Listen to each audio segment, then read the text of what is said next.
Hello and welcome to episode 324 of the Thinking LSAT podcast. Today on the show, we talked about what? What did we talk about? Well, let's get into some good old-fashioned bullshitting before we get to the show, Ben. People have been telling us that they need some more good old-fashioned bullshitting at the top of the show, including your wife, Maria. Said, hey, why don't you nerds talk about other stuff sometimes? Okay, sure.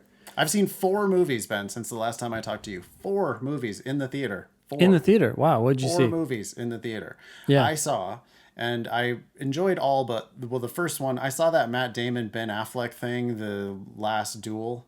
Oh, okay.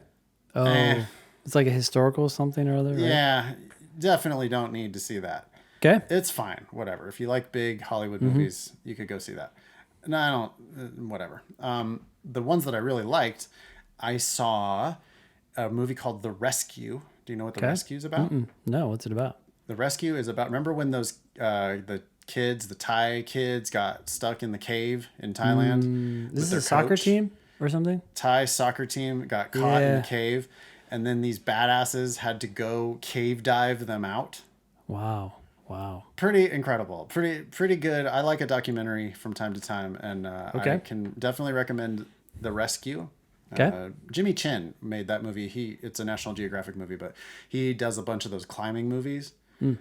Free Solo and Dawn Wall and some other stuff that you probably saw. So that was a good real life thriller. I also saw the new Wes Anderson movie. It's called The French Dispatch. Okay. I was delighted, but I love Wes Anderson. So if you like Wes Anderson movies, you will love The French Dispatch. Okay. And I just last night saw the new Dune movie, which, it was cool. It was like I liked it because it was like not Marvel, and Not also Marvel. not Star Wars, right? It's like, Oh, which I I agree. love Star Wars, but I Marvel and just kind of over. But it's like a whole brand new big intellectual property. It's a whole big new world, fantasy / sci-fi world. Special effects were badass. Cast is pretty good. Game of Thrones style. It introduced some main characters and immediately killed them off. So that's kind of cool. So Maria and I saw that on HBO Max. Oh, you saw it? And we were intending to treat it like a show. So we're going to watch like 30, 45 minutes. Can't do it, dude. Oh, I see. You were going to watch a little bit. Yes. I see. You were going to do the opposite of what I would have recommended. But yes, go ahead. We were going to do that. And so we started late. It was like 8:30, 9 o'clock on a got regular... into it and watched the whole thing. Yeah, we got into it. Nice. And we were keeping kids up. So we're like, oh, sorry, we can't stop watching this. I thought it was good enough to keep us going. It's only part 1. Of course, there's going to be part 2. But yeah, I kind of had that feeling. I felt like it was a more mature, like Star Wars. Yeah. Right? Like it's got those elements, but it didn't, it felt like it was like targeting like a little more sophisticated of an audience. Takes itself super seriously. It does not have cheesy jokes in it and stuff. Yeah. It is inviting you to learn the lore of this whole world, know, the whole politics and everything that's going on. But yeah, that's cool. I'm glad you liked it. I'll check out The Rescue though. Yeah, sounds good. That's our bullshitting segment of the show. We talked about, this was a good episode. We had a lot of good shit. We did. What do we have? We had someone who asked about flow and how you can achieve it on the test and if that's even a thing. Yep. We had someone who got a 167, but I think we suggested that they go even further. Yeah, it was meant as like a success story, but of course we're like, hey, why don't you get greedy and get a few more points? We end up doing that a lot. Yep. We had a quote from a law school admissions director who wants people to over-explain rather than under-explain when they're applying and talk about how that's And let's just go ahead and get to the punchline right now, which is stop listening to law school admissions folks for advice about how to be a better law school applicant. Yeah. They're just not, their incentives are not aligned with yours. They have no incentive to make you into a better applicant. Yeah. So the majority of the advice that we see from these folks, they might have the best of intentions, but they're not giving you advice that actually makes you a more competitive applicant. Yeah. They'd be negotiating against themselves if they did. So they don't. So most of the advice that we see from people who work at actual law schools is bad. Yep. Okay.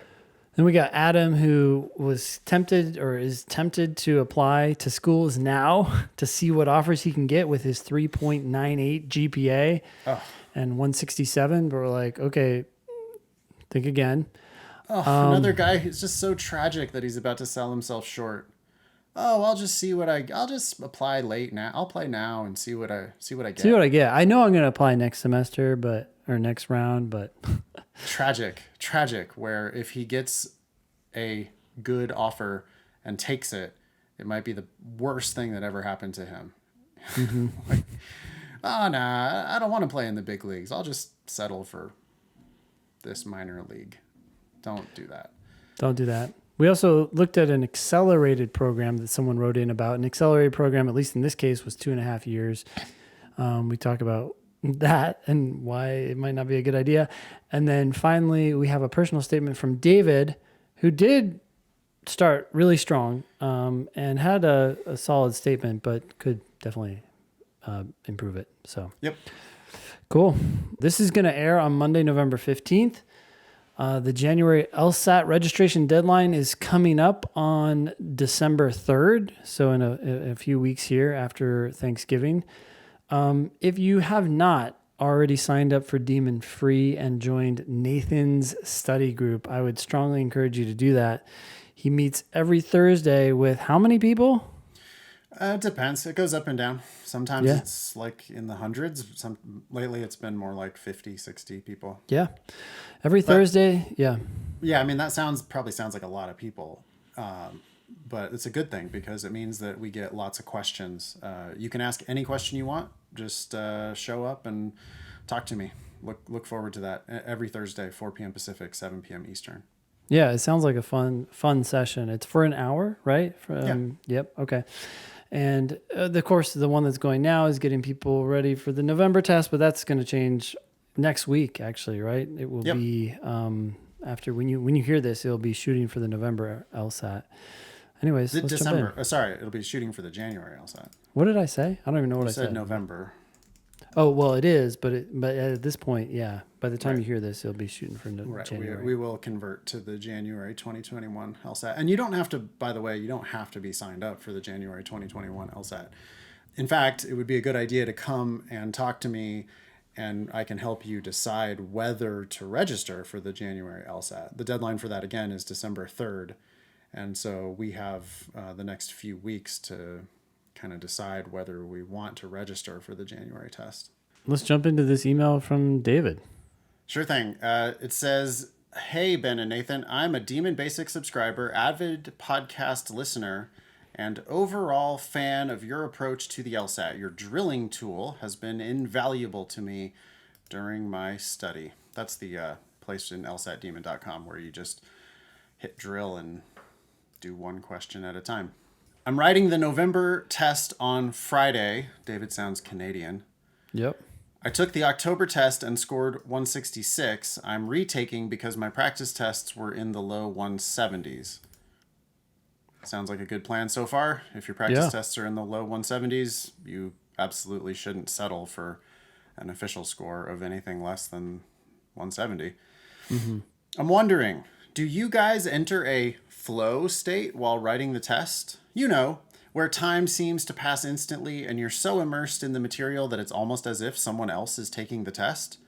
In other words, does the test complete itself for you guys? Does it flow easily and enjoyably? As I said, I'm scoring in the low 170s on my practice tests, and I am fighting for every single point. I'm just wondering if that's your experience, and if so, do you have advice on entering the flow state? Keep it up. Your service has been awesome for me, David." What do you think, Ben? Are you in flow when you do the official LSAT? Well, this is definitely a popular term. I hear it all the time. People talking about flow. I'm even reading a book right now that happened to mention it.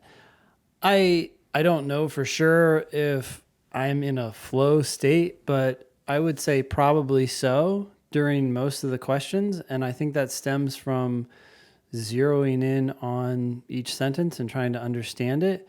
when I'm really understanding it, then I'm 100% focused on what that sentence is saying and thinking about that, which means other things fade away, right? Like I'm not thinking about the time. I'm not thinking about how many questions I have left. I'm purely thinking about, hey, what's this person saying? What's this usually idiot saying?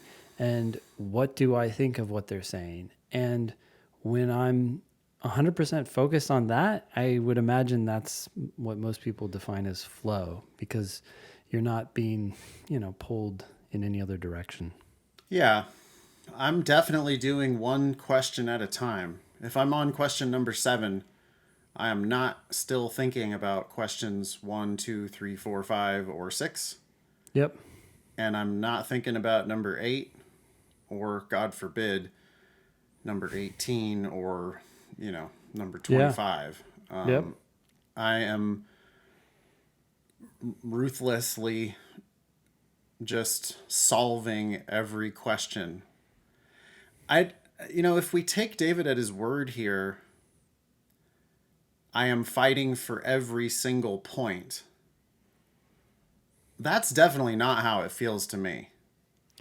Yeah, that almost seems like David is fighting against flow, because you're thinking about all the points you can get in the section as opposed to the job that you have right now. I think the definition of flow is that time fades away precisely because you're so immersed in whatever you have to do or in hopefully want to do in that moment. Yeah, I grew up in the Central Valley of Northern California, which is like perfect climate for growing oranges. My family, my uncle, and always had like these big orange trees in his backyard. And around Christmas time is when you harvest oranges, and it's like bountiful. Okay, it's like ridiculous. The amount of oranges that you're going to get off of one tree is just absurd. Yeah. And I think that's really, how do you harvest oranges? Well, the way you harvest oranges is you take like a paper grocery bag, like a full-on big grocery bag, and you go out there and you just walk around the bottom of the tree. There's so many oranges that it's just like heavy, like the branches are just hanging down on almost touching the ground. And you just go pick these gigantic, beautiful, they're like as big as your head almost, oranges off the tree, and you just, one at a time, fill up your bag. Yeah. And it's like, it's easy because they're plentiful. And you definitely have to pick one at a time, but that bag is full before you know it. And then you just keep going. It doesn't feel like fighting for every single orange. Rather, it feels like, oh shit, there's too many. There's so many oranges. All I got to do is just kind of do the thing. I don't know if I'm making any sense at all. Well, I think, okay. Where is Nathan going with his oranges analogy? But I think what you're trying to say, and I could feel the difference here maybe, is imagine someone going into that field feeling like they have to get a certain number of oranges within a certain amount of time. Yeah. And you're always kind of looking to the next orange and like which tree has the most oranges hanging low, as opposed to just like, oh, there's an orange, grab it, put it in the bag. Okay, what's the next orange? Let me complete my analogy. It's like, well, the thing that I don't do, and I don't even worry about doing, is getting out the extension ladder to prop it up against the side of the tree to go 40 feet up in the air. There's lots of oranges up there too. But I don't even need those ones. Like, all I need is the easy ones. So trying to harvest every single orange off of the tree is a mistake. Rather, what you should do is just fill up bag after bag after bag after bag of the ones that are easy. So when I'm doing the LSAT, like, I'm not perfect. The other night in class, I think I missed like 2 in one class. I think I missed 2 questions. Yeah. Which is embarrassing. And, like, I try not to miss questions, but I don't have to get them all because there's so many that are so easy. And so that's my experience of the test, is that I'm just going through one question at a time, and I'm going to get the vast majority of them without worrying about whether I get every single one of them. Yeah. That's So not I'm to not, say you're skipping or anything. It's no, no, not no. like you're looking for the easiest questions. You're just Nope. doing the one you're on, and then you go to the next one and Yep. you just pick that fruit. And some of them are harder than others. And I'm Mm-hmm. not, like if I pull on it and it doesn't come off of the tree, okay, that doesn't mean I'm going to like let go of that one. And I have my hands on it. Mm-hmm. Okay. So that one I might have to wrestle off, Yeah. but I'm going to eventually wrestle it off and put it into my bag. And the thing is, I'm not like, if I drop one, okay, that's okay to drop one. And if I don't if I don't harvest the entire tree, then that's okay too. I'm gonna get like, there are so many easy ones. I mean, that's the thing I think that I really want people to understand, is that, let's say a typical section of logical reasoning, there's 25 questions in the section. 23 of those questions are easy. Mm-hmm. Now, you can't tell on the surface which ones are easy and which ones are hard. The harder ones do tend to come at the end of the section, though. So if you just calmly, carefully get one at a time, Mm-hmm. and it's like just steadily filling up your basket. Is that flow? Probably, because once I get into it, then yeah, like my experience is that I'm playing a fun, easy game with like tons and tons of points available. Yeah. I think the antithesis of flow is being outside of what you're doing, like somewhat being disconnected. You're going through the rules, but you're also stepping back and thinking about, okay, well, I have 3 more games in this section. Right. Things like, does this game seem hard? Maybe I should skip it and do the next game. That's where you're not in.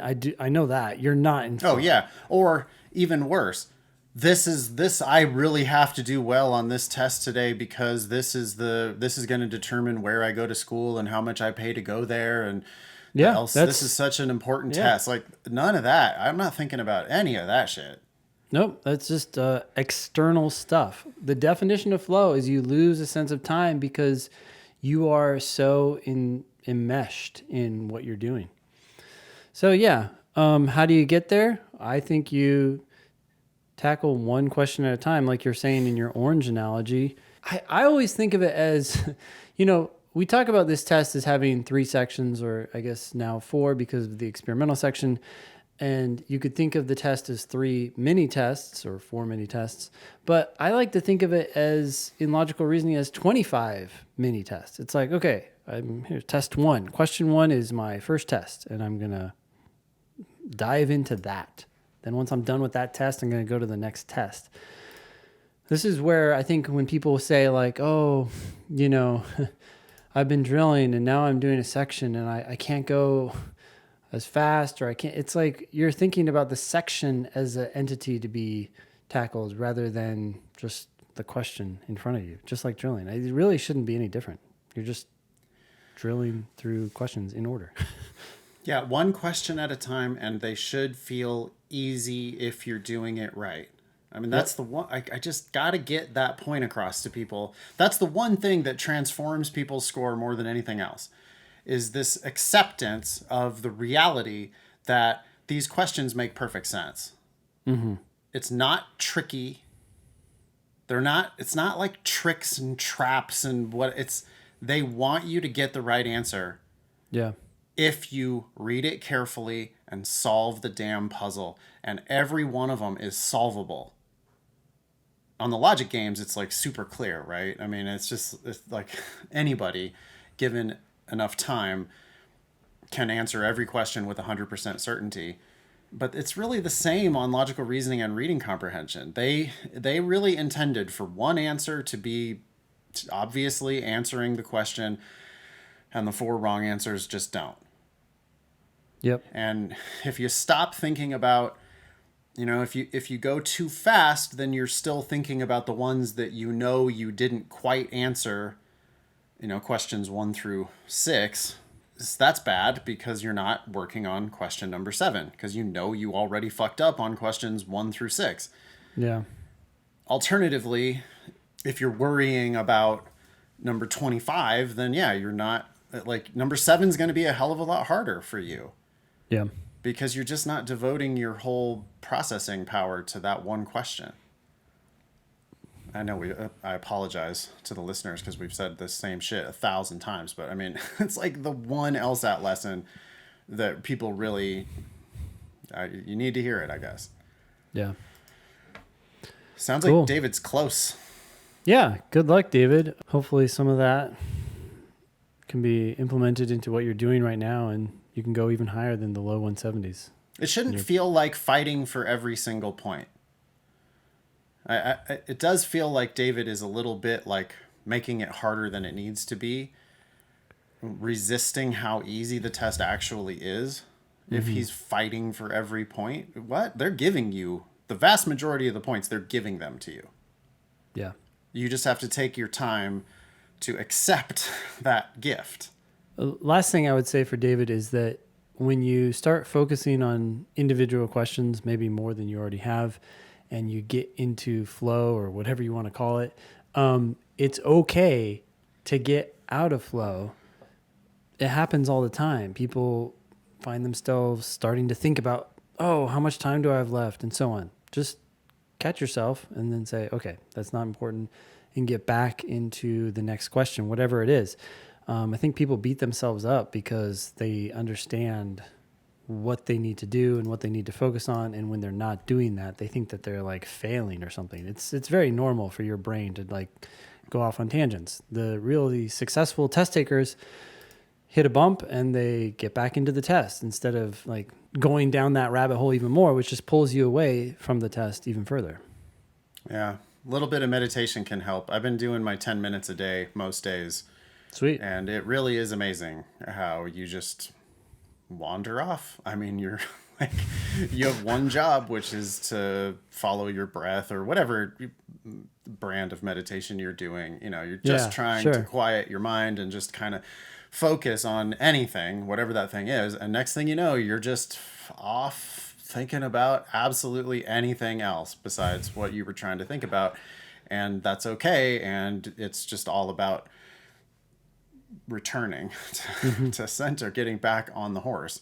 And I think the best way to do that on the LSAT is just one question at a time. It's not about the previous questions and it's not about the future questions. It's about this one question that's in front of you. And I promise that it makes perfect sense. You just have to calm down enough and read carefully enough to realize that that's all there is to it. Yeah, that's all there is to it. Almost always. Yeah. All right. Thank you, David, for writing in. You want to read this next email from Mosey? Okay. I began my LSAT journey in early June. Right? It's November now. My first practice go at the LSAT, I managed to score a 151. I cannot lie, I was pretty stoked. I ultimately did research on realistic score improvements, and I went ahead and set a personal goal of 165 come test day. Nice. Realistic score improvements research? Okay. Yeah, I mean, you're going to find a lot of bad advice if you Google how much can I improve on the LSAT. Yeah. I mean, there's straight up pre-law advisors or like admissions officers at schools out there who are just lying to you, or not necessarily lying. They just don't know how much people can and do improve on the LSAT. But if you hear people talking about single digit improvements, no, you can improve by double digits. And sometimes 20 or, even possibly 30 points. So you really just have to it's like the same thing we were just talking about. You just take one practice test at a time and see where you're at. And then, I don't know, the sky's the limit. 151 is a great starting score. I mean, like 151, frequently, I think people are going to make it into the 170s. So Mosey setting a goal of 165 is like, well, okay, that's a nice goal, I suppose. And 165 is a solid score, but are you sure you're not shortchanging yourself? Why not higher? Yeah. All right. I was using a different LSAT prep website. It rhymes with lawn academy. Okay. I found that once I started getting into the high 150s, I would stay there or drop. I wasn't learning anything. I simply was becoming more familiar and I guess gaining more exposure alone typically means a higher score than before, up until a certain point. That's a lot of random speculation there on Mosey's part. I mean, point is, Lawn Academy was not working for Mosey. Yep. That is when I found the demon, and boy, has it been a dream come true. The most important lesson I learned through the demon was understanding why you chose wrong answers and why you didn't like the correct one. Nathan's explanations were terrific, and I finally started truly understanding this test. That's great. I sat to take the exam in October, and I followed y'all's advice. I'm Southern. We say y'all. So did we. Cool.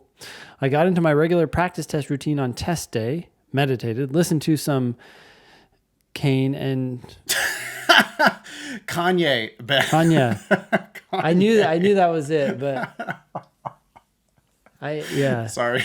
Kanye It's okay. West. No, it's all right. Yeah, Kanye West. I know. Isn't he getting Yes. divorced or something? Okay. That's all I know or care. Okay. And AC/DC. Yep. That's a wide range there. Yeah, that is quite a range. And took that bad boy as if I was hopping on the demon on my regular lonely Saturdays. Mosey's getting pumped up with some Kanye. Okay, I don't know. and some Like this, it AC/DC. sounds like a real specific routine, which I don't know. I don't think that's super important, but It's over engineering. Whatever works for you is fine, but like it doesn't matter. You know, if there was like all of a sudden it was a like a Shanghai type of a situation where they like, if I went and I know the code to Ben's garage, if I like broke into Ben's house and did like an air horn and I forced Ben to get out of bed and in his tidy whities and immediately start doing the LSAT, he would do fine.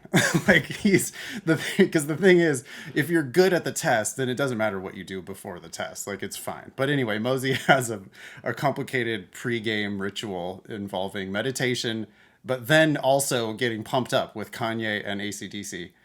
it's Kane. But anyways, yeah. Kane and AC/DC. But anyway, how did that work out? Long story short, I ended up scoring a 167 first try, and for my set goal and desired schools, that is plenty enough for me to be able to go where I want, as I wish to stay in the South and practice in my hometown. I am more than content. Most importantly, Mama is happy. Okay. Big thanks to everyone at LSAT Demon. I have plenty of friends wanting to go to law school in the coming years, and I tell them the demon is the only way to go. The demon can get you the results only if you're willing to put in the work. Y'all are the best. 3-month demon subscribers signing off. Okay, 167. That's awesome. I almost wonder if Mosey's 165 goal actually helped him to sell himself short. 1,000%. Mosey, you have settled for a score that is less than what you're probably capable of. In negotiation terms, they have this concept called anchoring.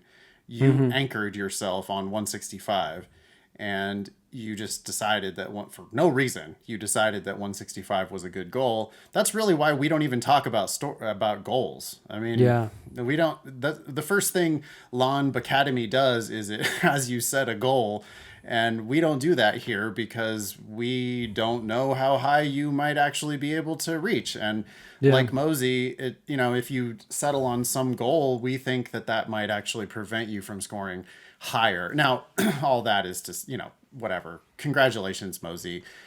If we take Mosey at their word, 167 might be more than enough to get a full ride at the best law school that Mosey is willing to go to.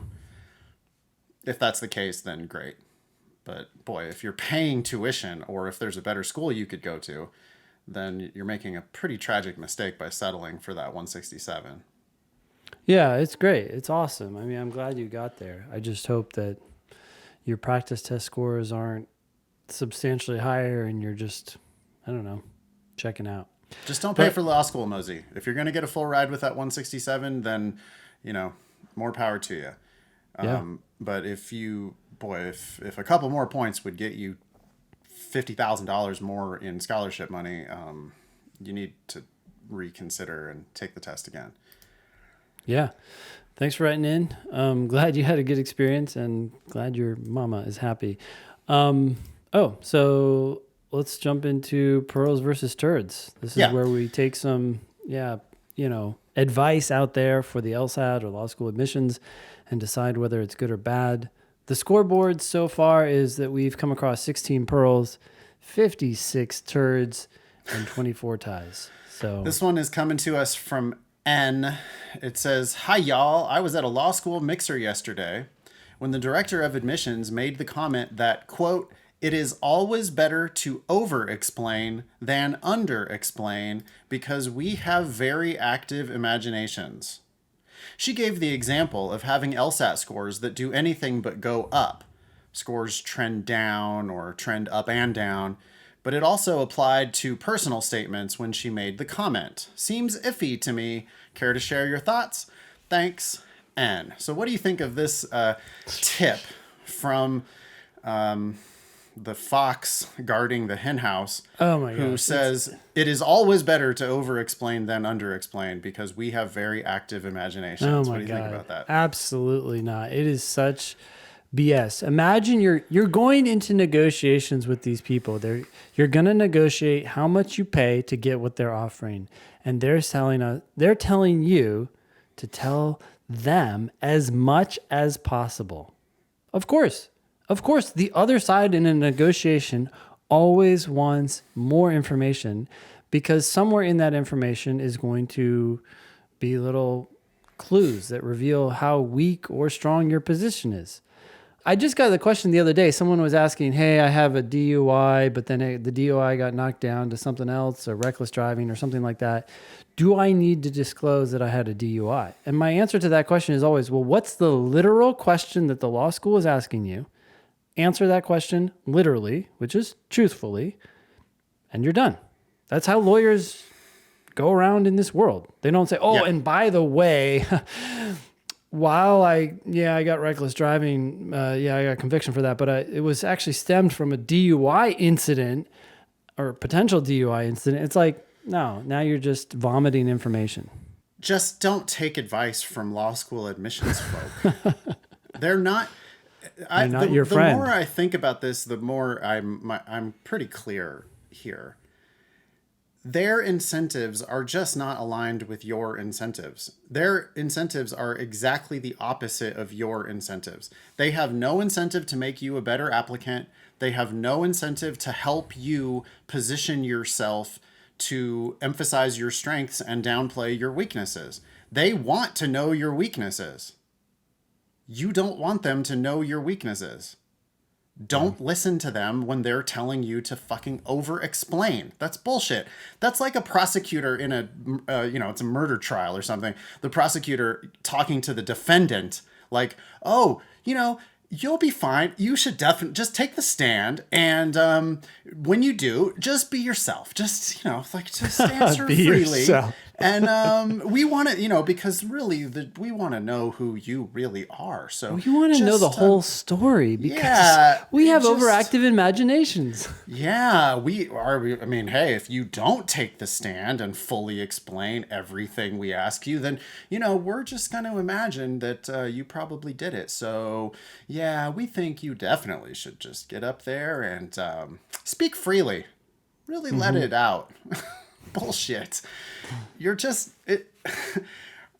I don't know why I didn't arrive at this conclusion a long time ago. But it's just obvious. They can have the best intentions in the world. And I'm willing to I'm willing to grant that they do have the best of intentions. But their incentives are not aligned with your incentives.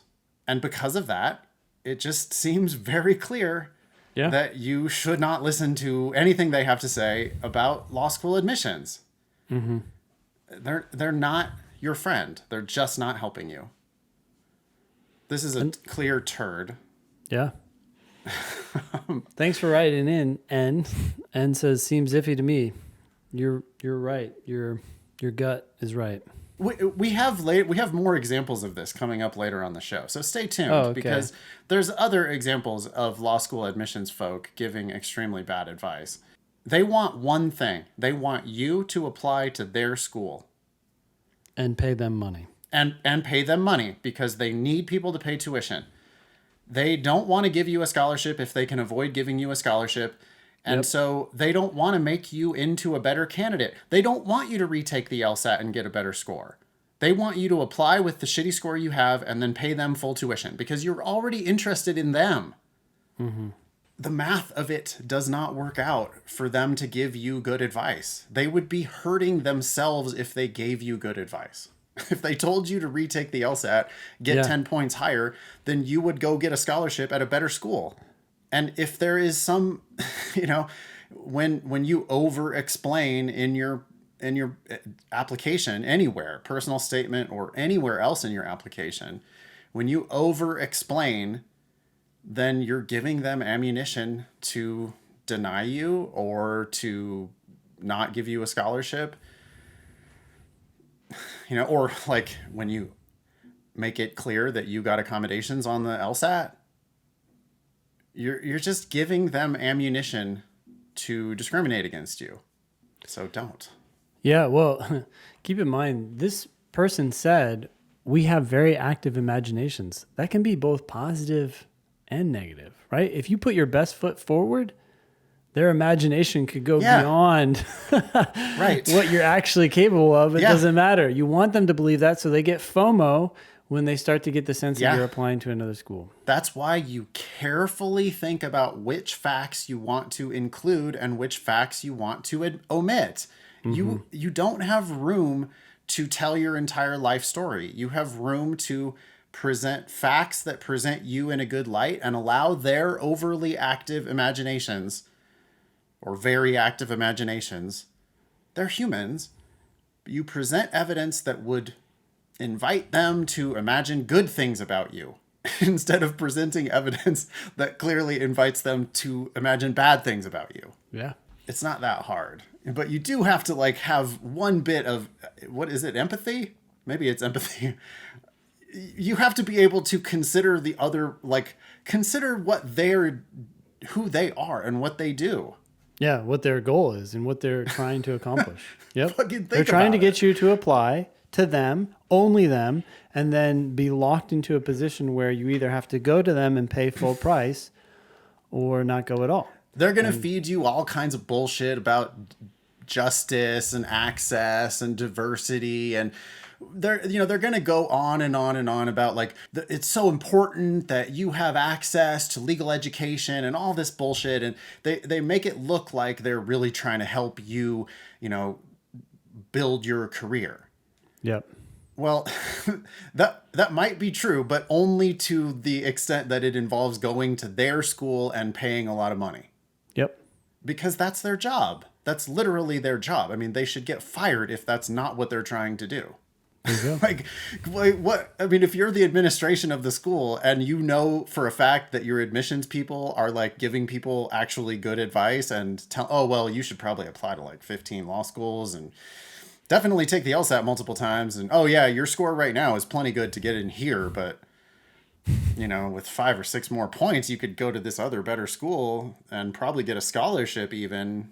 Which would be better for your career. But I mean, if they were giving you honest advice, they would look at you and they would go, oh, yeah, you're overqualified for our school. You never would end up at our school. Yeah.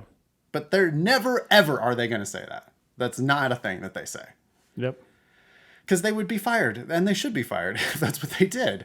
Yeah. I mean, that's not their job. Their job They're is trying to build a basketball team and the best basketball team they can get. They're not going to go to people and say, well, you're a really good player, but that's probably why you should go. Yeah, you should probably be in a different league. You shouldn't be playing here. No, instead they're like, oh, you're a perfect fit for our team. Yeah, when can you start? Right now. Yeah, we need a forward. Exactly. Thank you.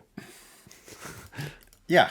And the advice that they give, I mean, we've gone through it ad nauseum on this show. and on our other show, LSAT Demon Daily, their advice is like, oh, you can write about anything. It doesn't, just tell us why. Tell us how you decided that you wanted to be a lawyer. Like, I guarantee they don't give a shit about reading some story about something that happened to you when you were in first grade and like family drama. And that they don't actually want that. But what they do want is for you to apply to their school right now. Yep. That's what they want. And that's why they give such shitty advice that's just all over the place. And it's just like, oh, well, it doesn't matter. I mean, there's a million different things you could tell us everything. Yeah, overshare because they want your application. And if you say anything that's a deal breaker, they will enthusiastically deny you because that helps their yield. But what they really want is you to apply. And then if your numbers are in the ballpark, they want you to hopefully pay tuition. Yep. That's the game. I mean, anyway. Yeah. If you have a Pearl versus Turd candidate, you can email help@thinkinglsat.com or find us on social @thinkinglsat. There's a lot of real bad advice out there, and we would love to help debunk as much of it as possible. So send it on in, and we'll get to it on the show one of these days. You got the next one? Sure. Hey, Ben and Nathan. Love the pod and wanted to reach out for some advice. I recently got my first LSAT score back from the October test and scored a 167 exclamation point. This was a 9-point improvement from my diagnostic, 158, which I took in June. My GPA is 3.98/4.0. I don't know what that means, but... I think just out of a 4.0 scale. Oh, maybe. 3.98. Yeah, okay. 3.98. So I am basically in the top 75% at all schools, but I am taking the LSAT again in January with hopes of scoring 170 plus. I'm 1,000% on board with that. Ironically, people always say like, well, my GPA is only 3.0, so I really need a good LSAT. And I always, I can't not think, well, actually, everybody needs the best LSAT they can get. And it's kind of ironic, but when you have a 3.8, that's when you, or sorry, 3.98, that's when you really need the best LSAT you can get.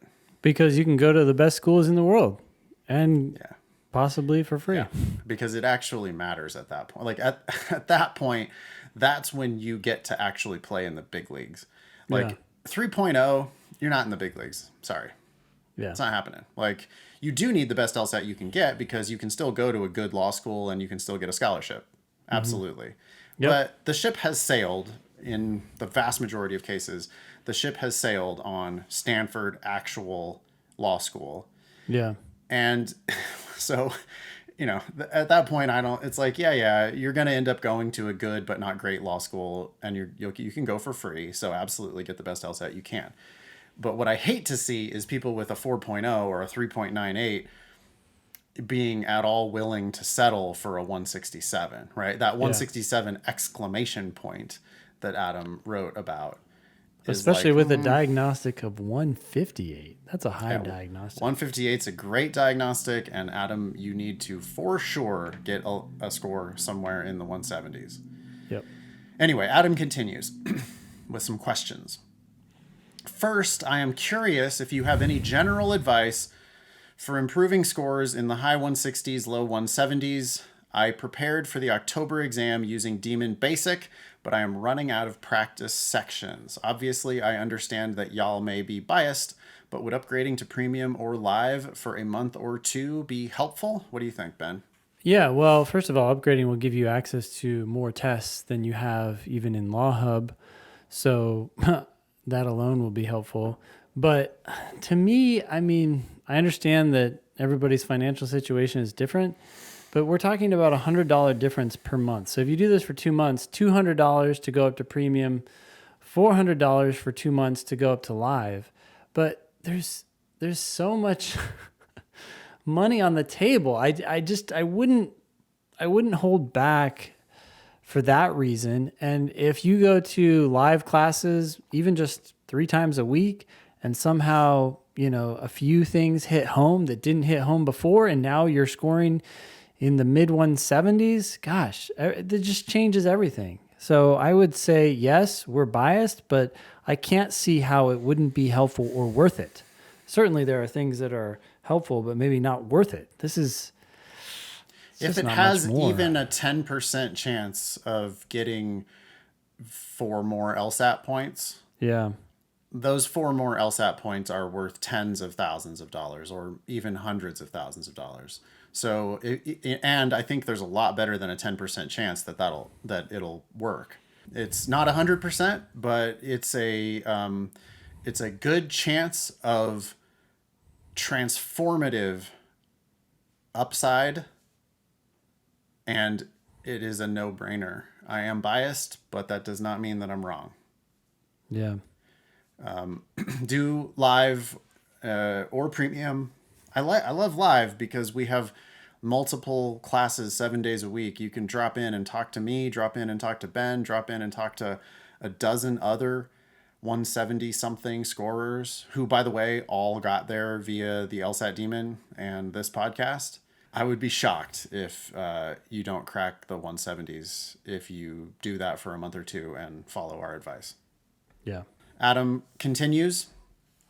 Secondly, I am tempted to submit applications this cycle just to see what kind of offers I get. Ben is already shaking his head. This is a terrible idea, Adam. My intention would still be to reapply at the beginning of next cycle, but if I ended up getting a good offer from a T20 school, it might be hard to turn down. Should I be spending time drafting a personal statement, getting letters of rec, etc., or just focus on the January LSAT for the time being? Just focus on the LSAT for the time being. This is the biggest piece of your application that is going to make a difference. Just hyper focus on the LSAT and, of course, your normal life, work, and whatever you're doing, and just get that score, and then everything else will be downhill from there. I'm not saying you shouldn't hit a home run with your personal statement, but you don't need to do that now. What you need to do is you need to get into the 170s. That is your number one priority. And if that doesn't happen in January, you're going to be doing it in February, and you're going to be kicking yourself if you get sidetracked by all this other stuff, and especially just the whole process. I mean, applying requires a lot of stupid busy work, filling out questions for schools, and then you're running into this situation where you're going to be tempted by some offer because you're like, oh, maybe I can't get that offer next year. Like, don't think about any of that. Don't waste any mental energy on that. Focus entirely on improving your LSAT score. I feel like Adam is on the verge of making just a tragic mistake. It's human nature, and it's super common, and your friends and family are probably encouraging you to do it. Your mom and dad are probably like, no, why don't you just apply right now and just see what kind of offers you get? You got a 167. Good job. Way to go. That's a great score. Yeah. Why are you still thinking about the LSAT? You already won. No, you did not. No, you did not already win. There's twice as many people who applied last cycle with 175 and higher as the previous cycle. Yeah. You're knocking on the door of the big leagues, but you're not in the big leagues yet, Adam. You're in the AA, AAA. And it's a shame that you're even considering a T20 school. What even is a T20 school? What are you talking about? You're talking about Vanderbilt or Boston University? Yeah, you have the GPA to go to Harvard, Yale, Stanford. Yeah. Let's just stop the discussion right there. I mean, we are not elitists. We are not like, oh, go to the top 14 or don't go at all. We never ever say that. We say don't pay for law school.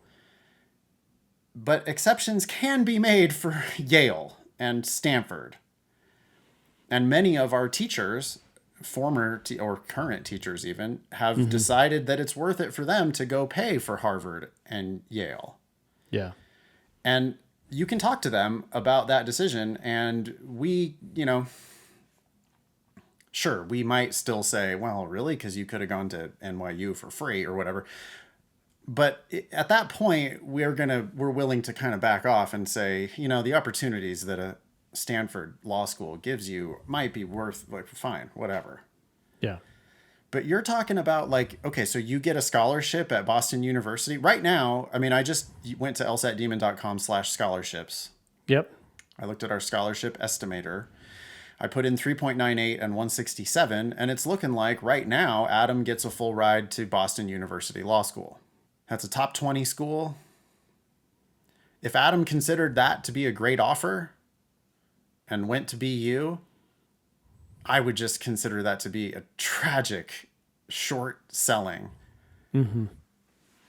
It's weird. Like, people don't believe in themselves as much as we believe in them, I guess. Like, I'm looking at other T20 schools, right? Because you never mean T14 when you say T20.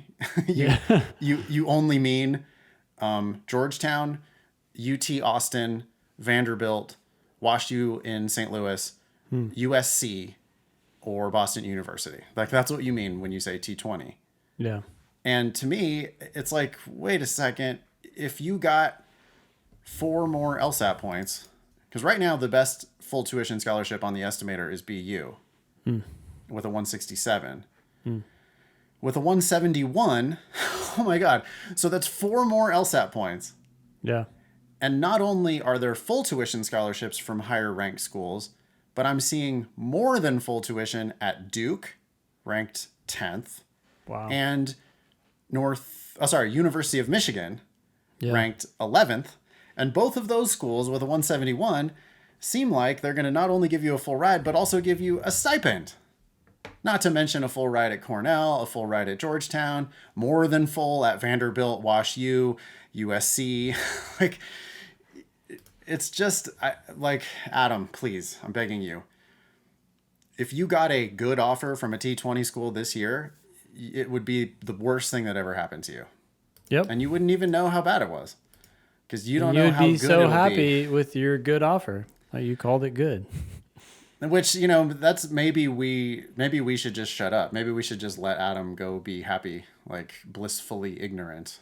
But no, he's seeking our advice. He knows. Yeah. And we win. Like, think about our incentives. Yeah. Our incentives are for Adam to go be a real baller in the world. Like, Adam someday being a United States congressman is good for us. Yep. Right? Or Adam being some high-level federal judge is really good for us. Adam being a law professor, really good for us. We want you to kill it. Our incentives are, we need you to go be a serious baller in law. Yeah. Because if you do, then you'll continue to have people asking you about LSAT prep, and you're going to say us. So our incentives are pretty solidly aligned with your incentives. I just don't want Adam to settle. It's such a good opportunity. That 3.98 is money. He just needs the 170 something to go along with it. Yeah. And wait till the beginning of next cycle. Don't be lazy, Adam. And don't let your friends and family talk you into it.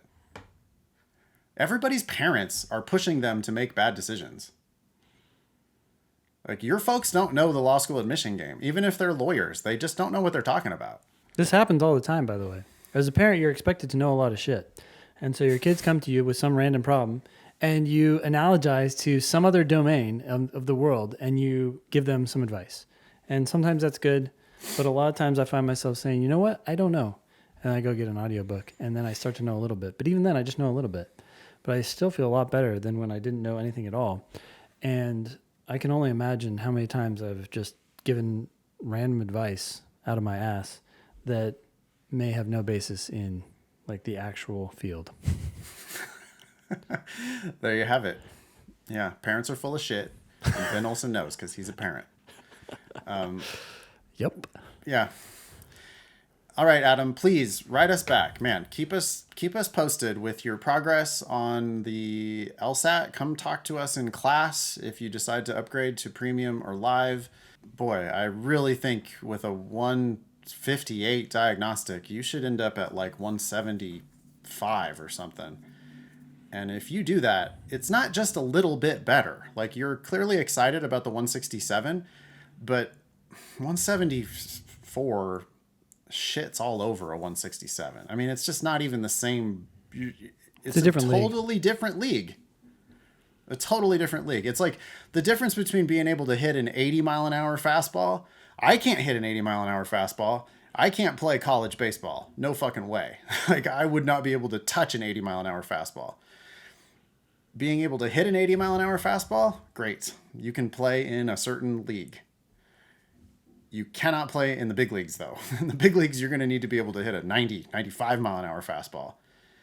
And they are similar to people who can't even touch 80 miles an hour. People who can't touch 167, sure, that's a great score. But if you're capable of hitting the big league heat, you should keep working on that. Mm-hmm.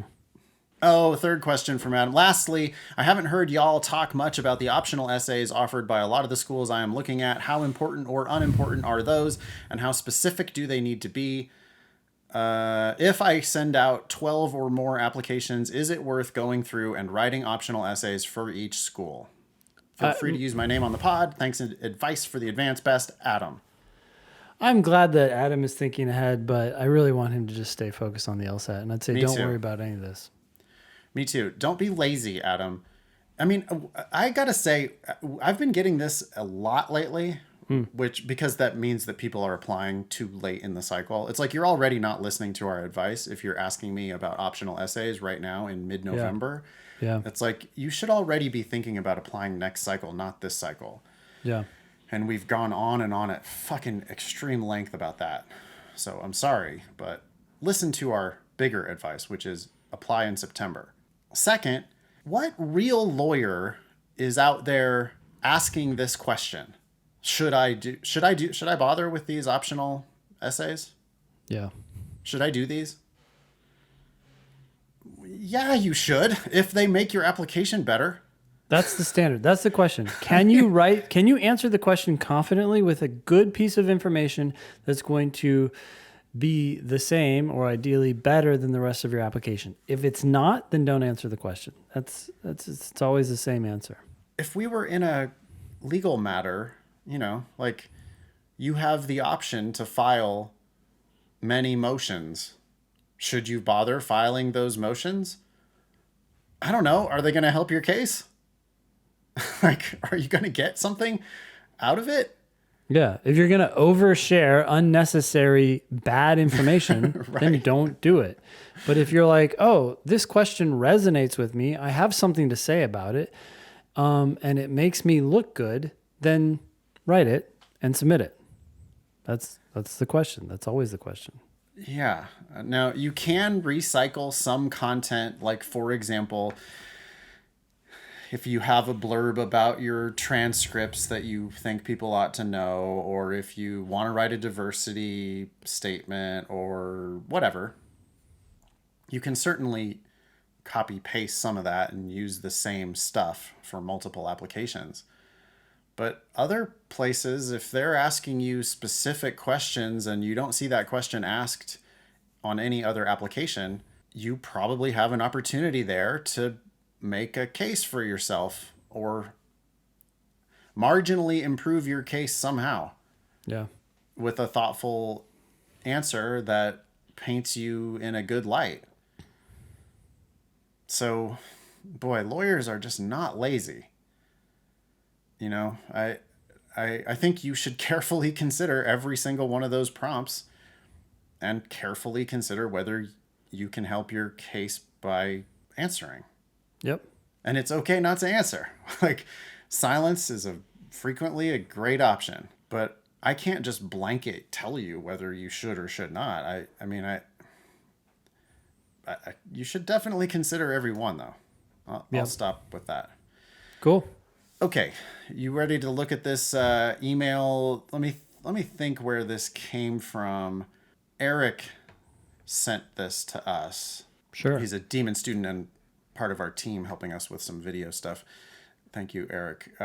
He forwarded this from Pace University, Elizabeth Haub School of Law, because they're out there pimping this January accelerated program. And Eric wanted to know whether these programs are anything that he should be thinking about. You want the to subject maybe line skim is through this? Yeah. Yeah. Subject line is start law school this January. And this was sent on November 2nd. Right away, it's like unsubscribe. I mean, Yeah. what? No, I do not want to start law school 2 months from now. Because if I do this, I will, by definition, not know what my true market is or my true value is in the marketplace. I mean, It this just is like, screams like desperation. It's like, can we get you in the door paying money yeah, right away? it's also very crafty of them, right? I mean, what they're inviting you to do is to foreclose, just they want you to shut the door on all other law schools. Yeah. And I don't think that this is a great way for them to get super strong applicants. I mean, like they're fishing for lazy applicants. Anyway, you want to talk a little bit about it is a very mildly accelerated program. Yeah, let me read this. So it says, Dear Eric, as you consider the law school options available to you, I encourage you to look at Pace University in White Plains, New York. Our January accelerated program allows students to graduate within 2.5 years. If you have completed your bachelor's degree and wish to begin law school immediately, this program would allow you to do so without having to wait until the fall of 2022. Yeah, I mean, this is, they're just trying to pick you off before you know your market value, like you said. As you consider your law school options, well, let's just shut them all down as quickly as we can. They continue, our unique path to practice curriculum, our superb location in the heart of the nation's most dynamic legal marketplace. Okay, stop. I mean, I got to stop there. In the heart of the nation's most dynamic legal marketplace? Whoa. In the heart of it? White Plains, New York? It's Google Maps is telling me that White Plains, New York is an inner suburb of New York City. I mean, I guess there's a lot of people there. It's the county seat. It's the commercial hub of Westchester, which is a densely populated suburban county that is home to approximately 1 million people. There's a lot of folks there, but that's also a long ass way from Manhattan. I mean, that's not, it's not New York City. It's not in the heart. No, it's not in the heart of, it's in Might the be heart in the foot. of almost Connecticut. I mean, it's not, yeah. Okay. Anyway, that So- quibble aside. Yeah. And this long ass list continues. Our commitment to providing exceptional value to students and our nationally recognized centers of excellence, whatever the fuck that is. What? What are your centers of excellence? All of these make Pace the ideal choice for many students like yourself. Okay. Okay, what's the deal about the accelerated program, though? How does this work out? Where does it say? I don't know. It's 2.5 years. Oh, there's a link. Well, there's a link to it, to the January, okay. because it said that it allows students to graduate within 2.5 years. My guess is that they make you study over one of the summers and probably charge you every bit as much as they would have charged you if you would have gone via the regular program. Yeah. You know, when we think accelerated program, we think, oh, cool, like maybe I'll get done with it quicker and it won't cost as much. I doubt that that's the actual case. Oh, okay. So I read a little bit more. It says, I'm sure they charge you the same amount. Here's why. It says, the accelerated program allows full-time and part-time day students to enroll in law school in January and complete their degree in under 3 years. The length, structure, and content of the January accelerated program mirrors the traditional fall start program. Students, quote, I don't know why they're using scare quotes, accelerate by completing the second semester of their 1L year over the first summer. Yeah. And then exactly, commencing, yeah. Exactly as predicted. So Yep. it's like they're fishing for, are you so lazy / are Desperate. you so naive, like you don't know the game, and probably your mom and dad, you know, bless them, they love you, your mom and dad are like pushing you to get into law school, and they are fishing here for bad applicants. I mean, like, let's take a quick peek at the PACE ABA 509. This is an ABA accredited law school since 1978. If you Google Pace University ABA 509, you will find this PDF that I'm looking at here. For the class Yep. that entered in 2020, their 75th percentile LSAT was 153. Yeah. 75% of the class has less than a 153. Those are not the masters of the universe. This is, they're like trying to act like New York City big baller, center of legal hubs, whatever. Really? I mean, 3/4 of your class is underperforming the average person who takes the LSAT. Yeah, and then check this out too. Applicants should take the LSAT they said LSAT exam. LSAT exam by November for spring admission. PACE operates on a rolling admissions program, meaning students may still apply and be accepted for enrollment following the December 1st suggested deadline. Decisions typically take 2 to 3 weeks. When does the spring program start? It starts the second week of January. They're basically accepting people like weeks before they turn around and begin law school. They're hoping to fill the seats that they lost from their first semester 1L group. Yeah, this is not good. This is bad. Well, yeah. Right. I mean, and that might be. I mean, let's give them some credit. Do we have attrition? Is attrition on here? The thing that people need to understand is that attrition is a good thing. Oh, here it is. Yeah, but it doesn't look like they have any attrition. 4.2%. So they're losing people and they're trying to fill those seats. But that's good. Yeah. I mean, losing people is good because if you're struggling in your first year of law school, you should drop out. In fact, that's why Ben and we've said this 1,000 times. We think everybody should have to take the baby bar because you should be protected from predatory law schools.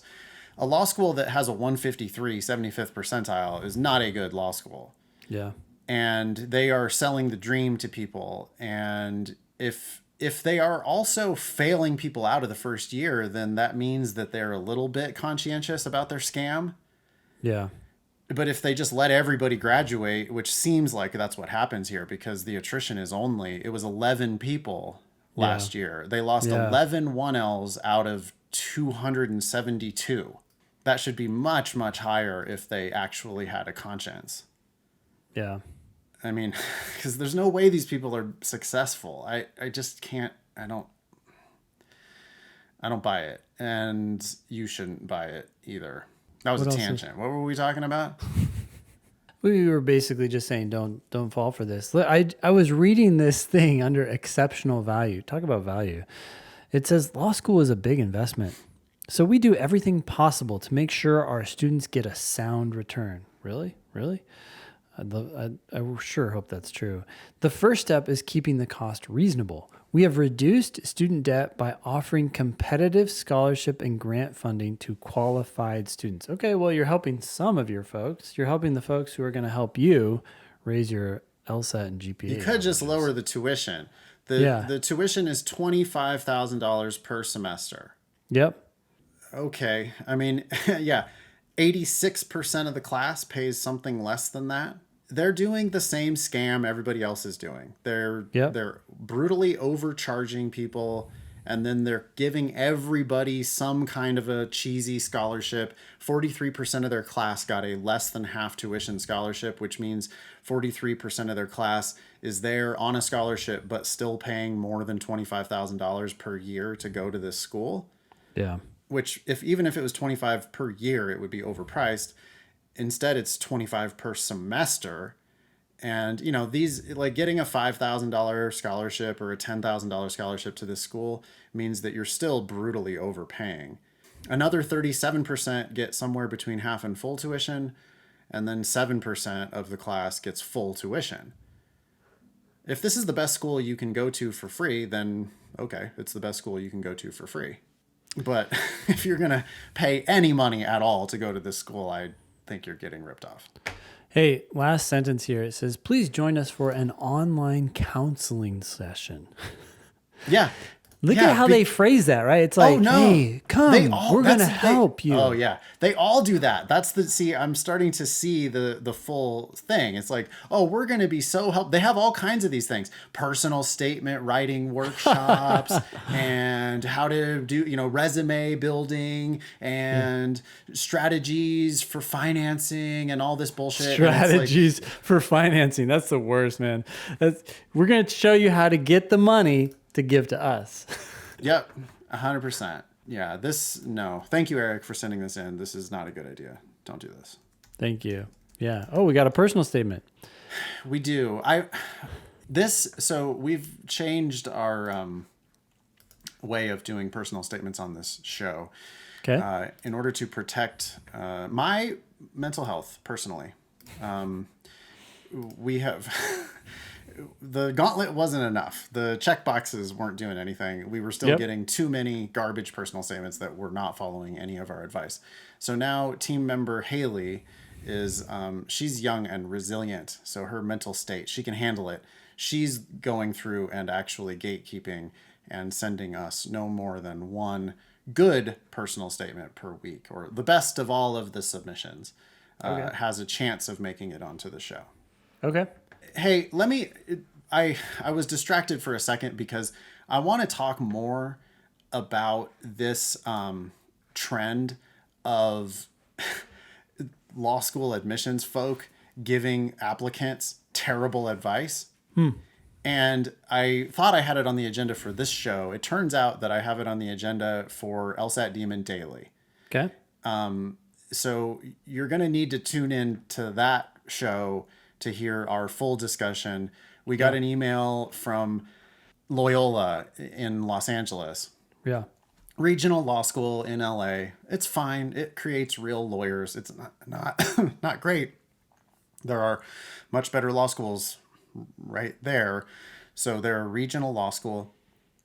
But it's got this slide, which is hilarious. I can't wait for you to see it. It's got this slide about financing law school.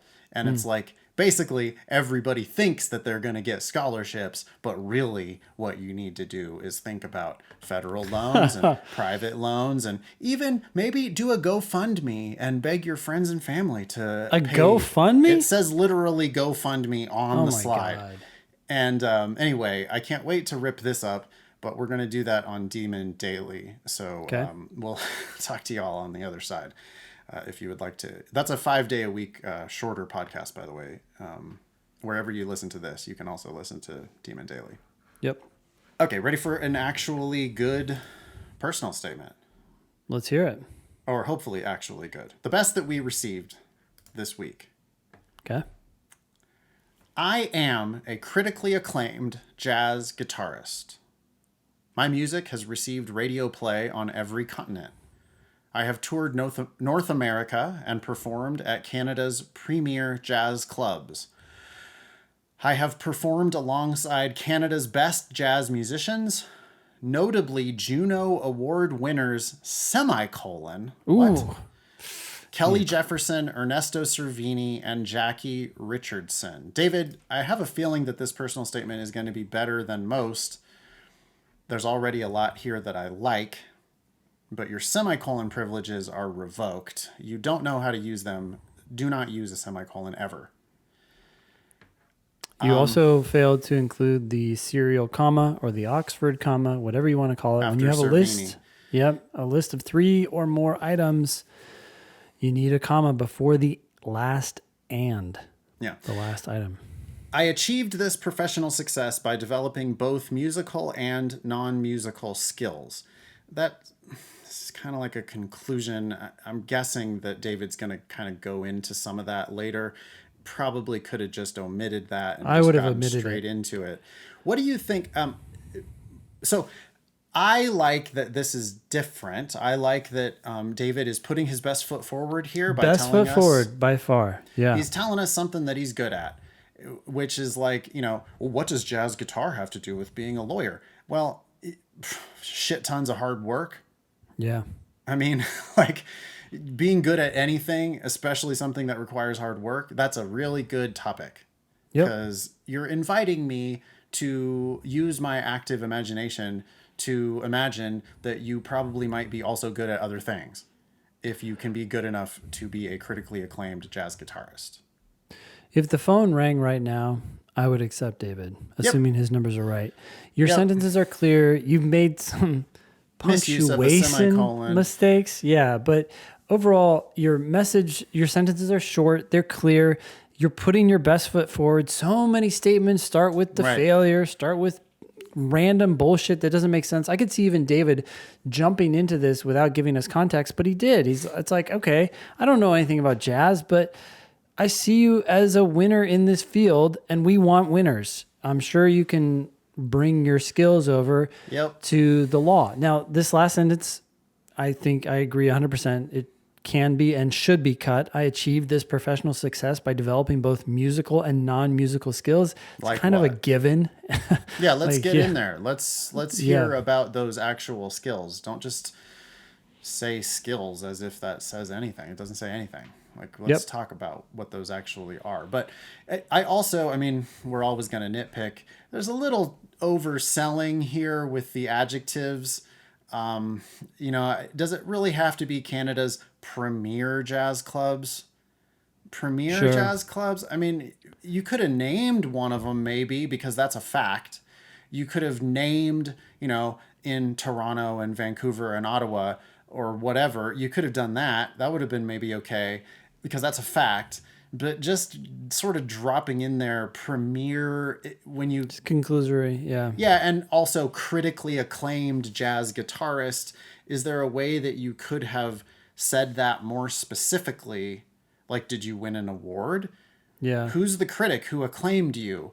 What do you mean critically acclaimed is just kind of like fluff?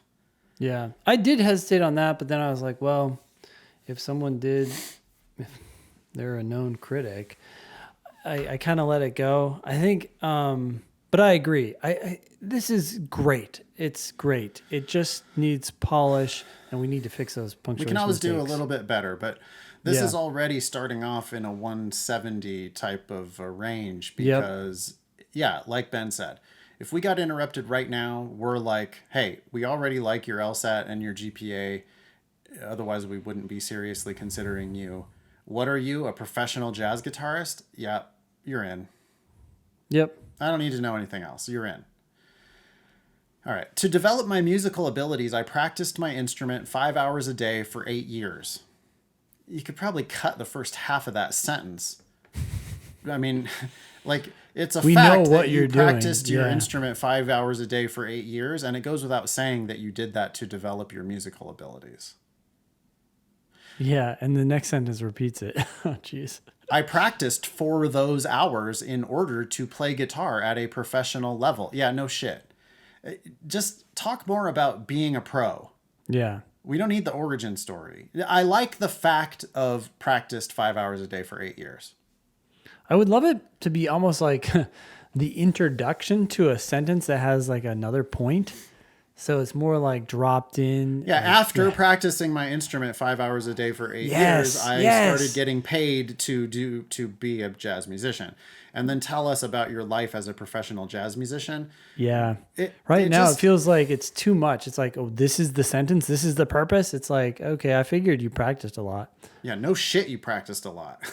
We already knew that the second you said, I'm a critically acclaimed jazz guitarist. If you want to, as Ben said, a preamble, a little short thing of along your way to making another point, you could mention the specific fact about 5 hours a day for 8 years. I specialize in a subgenre of jazz called bebop. Bebop is characterized by improvisation, virtuosic speed, and complicated harmonic structures. I studied historically significant musicians and their recordings to learn the fundamentals of bebop. I then built on those fundamentals to develop my own approach to playing bebop. All right, overall, good paragraph. I would just say cut some of this stuff out, shorten it up. Yep. Once I developed my musical skills to a professional level... You're wordy, David. Yeah, I produced an album in order to advance my career. Okay, no, David. Stop with the two phrases. Like you already And had the in earlier. order to. Yeah. It's, Yeah. You already had to develop my musical abilities, which no shit. Produced an album in order to advance my career. Again, no shit. yeah. Just Say what you did, not why you did it. And think about the power of this. If you say, after producing my first album, comma, I did blah blah blah, all of a sudden we're like, oh, you produced an album? Fuck. Awesome. But right now it's like this like heavy-handed, very Yeah. here's what I did and I did it to become better. It's like, yeah, we get it. Yeah, it is clunky. He's not smooth about the way he's doing it. Mm-hmm.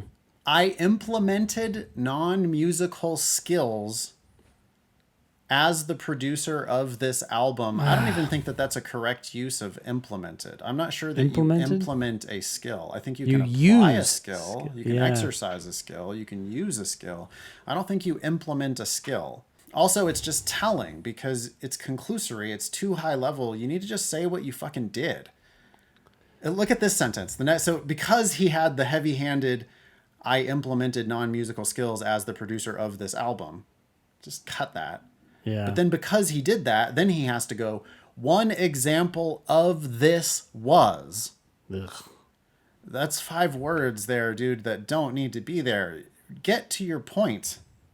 What did you do? One example of this was overseeing contracts between myself and my fellow musicians. I got to point out there. Overseeing contracts? Well, okay, yeah, fine. So we can question that choice anyway, but look what he did there in that sentence. He made was the verb. Yep. And this is passive writing, David, that you can fix. You have to try to get rid of forms of the verb to be. Is, was, were, all those things need to go if possible, because you could have said oversaw as the verb here. I oversaw contracts. Yeah.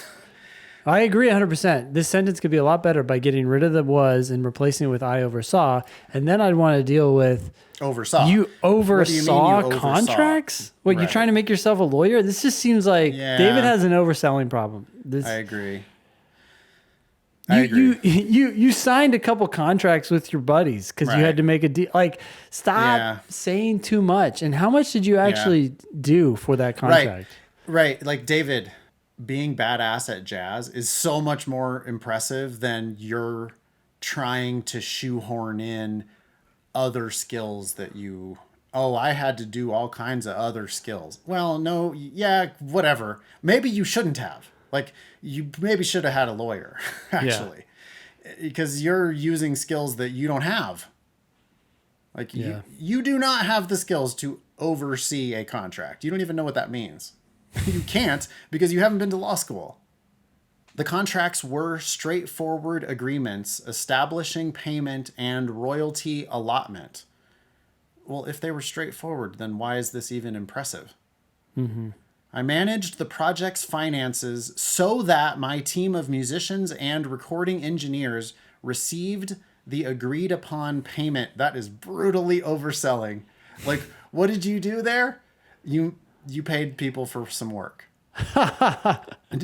Instead, it's like, I managed the finances. The project's finances. It was... My team received the agreed upon payment when I Venmo'd them $40 for, setting up the whatever that they did. Well, the problem with this too is that like it's because it sounds so grandiose when the sentence starts. It's like, I manage the project's finances. I'm like, whoa, okay, what'd you do? Oh, you made sure everyone got paid? The agreed upon amount? Like, that's basic. That's par for the course. What did you expect would happen? It's just... Yeah. Anyways. I licensed the standard jazz pieces on the album with publishers. The licensing ensured that the composers were paid and that my recording was legally cleared for radio play. I mean, look, I think there's good stuff here. I just think you're overselling it all, so now it comes across as annoying. Yeah, it's coming across as fake lawyer shit, and that's not a good look. I mean, we were so impressed, David, with you being a professional jazz guitarist. You don't need to then super heavy-handedly get into the minutia of things that you think are more. I can see why you're doing it because he's wanting to make it more lawyer adjacent, but just make yourself look like a badass. And like, you paying people for their work isn't a badass. Mm-hmm. None of this is like the part where you're actually a professional jazz musician is a badass. I oversaw the publicity campaign before, during, and after the release of the album. I gave interviews to help promote the recording. Stop with the to. David needs to look for the word to and basically rewrite everything that uses the word to. Yeah. He keeps saying, I did this to do that, or in order to do that. I think this sentence is so short, and it like helps me on, like, I don't know. I don't have a problem with it here, but I have a problem with it here because he's done it so much already. Yeah. Right. I emailed 382, and he weirdly spelled all that out. That can be a digit, dude. That should be 382. Physical copies of the album to radio stations around the world. My band and I performed a series of concerts in Toronto to promote the release of the album. The project went on to receive critical praise from Stuart Kremsky, a Grammy award-winning music producer who worked on records for Louis Armstrong, Miles Davis, Sam Cooke, and others. Aside from the totally incorrect use of the semicolon. Yep. What do we think about name-dropping famous jazz musicians? A Grammy award-winning music producer who worked on these other things. I think, I don't know. I'm not like 100% opposed. I'd probably just put one person's name. Louis Armstrong. No. Or Miles Davis. No, because Louis Armstrong, Miles Davis, and Sam Cooke have nothing to do with David. What? That's just naming famous jazz musicians.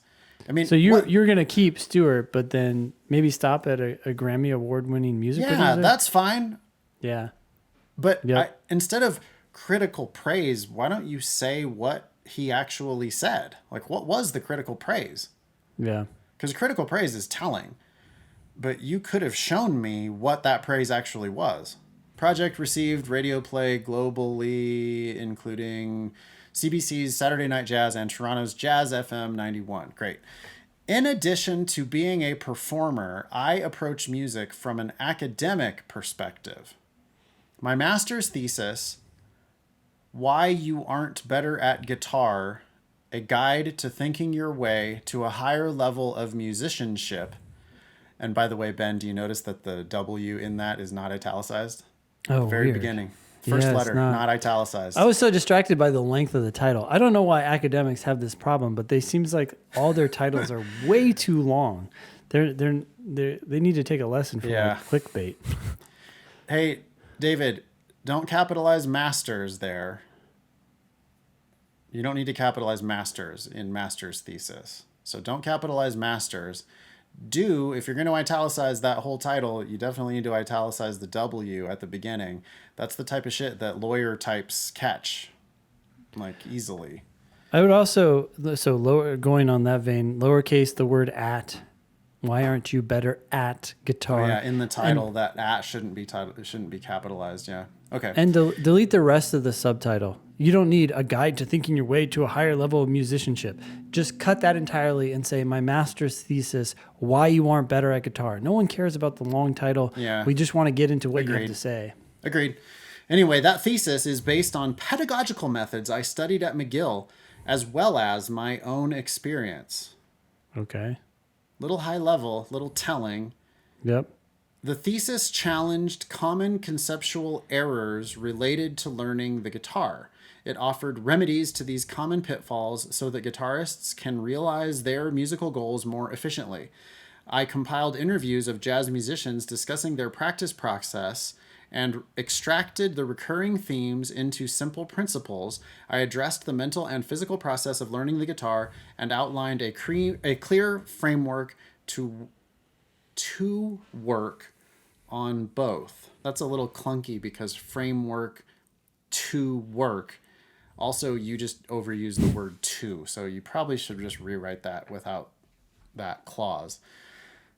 I don't hate all this stuff, actually. He's telling me about You know, certain law schools, especially like high level law schools, are interested in training future academics.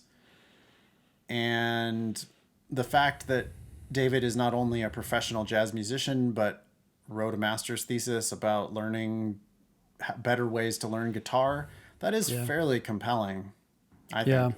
Yeah. Almost done. I would make it shorter. I mean, all this needs to be like trimmed, David. Shorter, shorter, shorter. It is wordy. I went further than most instructional books in my discussion of the physical mechanisms of playing the guitar. I wrote an entire chapter on how to hold the guitar. I wrote another chapter covering every physical process involved with playing a single note. I remind the reader. Now you shifted tenses, David. I remind the reader that there are no shortcuts to mastery and that talent is less important than work ethic. A lot of good ideas here. The execution could be better. You need a little editing help. He went from wrote to remind. Reminded. Yeah. Yeah. Anyway, last paragraph. It's short. The work ethic and attention to detail I developed in pursuing the guitar will serve me in law school and the legal profession. I intend to pursue entertainment law. And then just cut this last sentence. My education and experience will be an asset in this pursuit. Cut that. That's generic filler trash. That could be in anybody's personal statement. Take it out of yours. You could have just said, I mean, that's a much more powerful thing if you just end on, I intend to pursue entertainment law. That's fine. That's great. That's like, It makes sense too. I'm a badass professional jazz guitarist. I wrote a thesis about playing the guitar. I want to work in entertainment law. Money. Winner. That's a winner. Yeah. Just write it better. Edit it better. It's a 167. And it could be a 175. 5. Or higher. Yeah. Which would be a potentially game changer. To the extent that personal statements matter at all, you might as well make it as good as you can make it. And yeah, right now you're in the high 160s, but with better editing, it could be in the 170s easily. Yep. Thank you, David. And thank you, Haley, for curating these for us. It feels a lot better to read a personal statement that's followed some of our advice. That's excellent. Yeah. Cool. All right. Be LSAT famous. Get on an upcoming show by emailing help@thinkinglsat.com. If you have questions about the LSAT demon, email help@lsatdemon.com. You can also check out our other podcast, which Nathan mentioned a couple times, LSAT Demon Daily.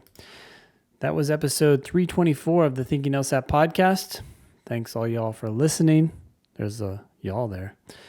Nice knowing ya. Don't pay for law school.